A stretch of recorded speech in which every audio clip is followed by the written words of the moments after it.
આગળ વાત હવે ભાવનગરની કરીએ। ભાવનગરમાં એસટી બસ સ્ટેન્ડ પર વિદ્યાર્થીઓ ભેગા થયા અને તેમણે હોબાળો મચાવ્યો હતો, કારણ કે એસટીની જે સુવિધા છે એ સમયસર નથી મળતી, જેના કારણે તેમણે રોષ વ્યક્ત કર્યો। એસટીના ધાંધિયાથી વિદ્યાર્થીઓ ખાનગી વાહનમાં મુસાફરી કરવા મજબૂર। ગ્રામ્ય વિસ્તારમાંથી વિદ્યાર્થીઓ અભ્યાસ માટે ભાવનગર આવે છે। સમયસર બસ ન મળતી હોવાથી વિદ્યાર્થીઓને ભારે હાલાકી થઈ રહી છે। વારંવાર રજૂઆત છતાં કોઈ કાર્યવાહી ન થતા વિદ્યાર્થીઓમાં આક્રોશ જોવા મળ્યો। હાથપ, કોળિયાક, મીઠી વિરડી જેવા ગામો અને તેની આસપાસના ગામોને સમયસર બસ સુવિધા મળે તેવી માંગ કરાઈ છે।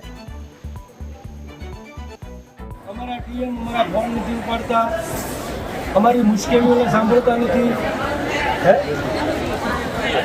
લાવ્યો તમારી ચેમ્બર અહીંયા થોડાની અંદર કંઈક તમારી ઇજ્જત ઉપર આવી જાય એ અમને ગમતું નથી। અમે તમારી પાસે 5 આઠાઓની રજૂઆત કરવા માટે સકાવીએ। આભાર।